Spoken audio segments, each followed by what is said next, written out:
Match of the season 1985-86, Burnley 1, Halifax Town 3, 22nd of March 1986.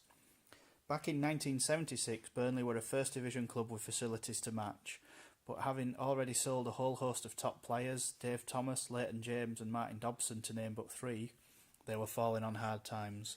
Following relegation that year, they had yo-yoed between Divisions 2 and 3 before falling through the trapdoor into the fourth in 1985.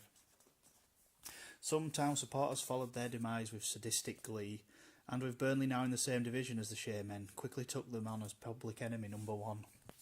Over the ensuing years, however, it has been the Clarets who have generally held the upper hand, but in this 1985-86 season, it was Halifax who enjoyed the better of the exchangers.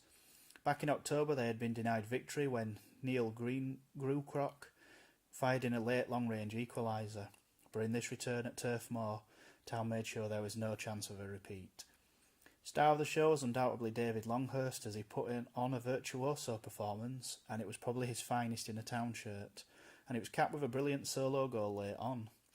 By which time he had already run ragged. A Burnley defence that included former Leeds United stars Peter Hampton and Kevin Hurd, had a hand in Town's first two goals, and showed why manager Mick Jones rated him so highly.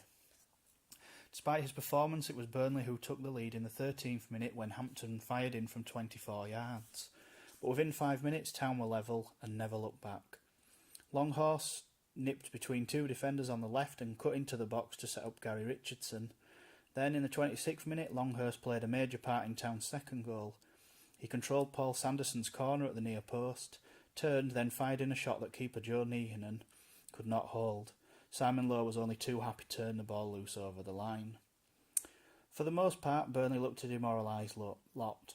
The club was £800,000 in debt, and the players seemed to have been affected by it all. Or was it just Longhurst whom they were more concerned with? Either way, there was nothing they could do to prevent his goal that gave Town a 3-1 lead. Beating two players in the air, he controlled the ball just inside the centre circle, then set off on his run. Defenders were alerted to the danger, but it was too late.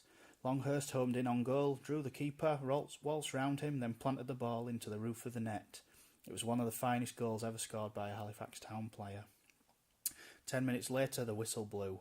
The Town supporters claimed revenge for defeat here by the same score in the FA Cup the previous term. All this probably was not on the players' minds.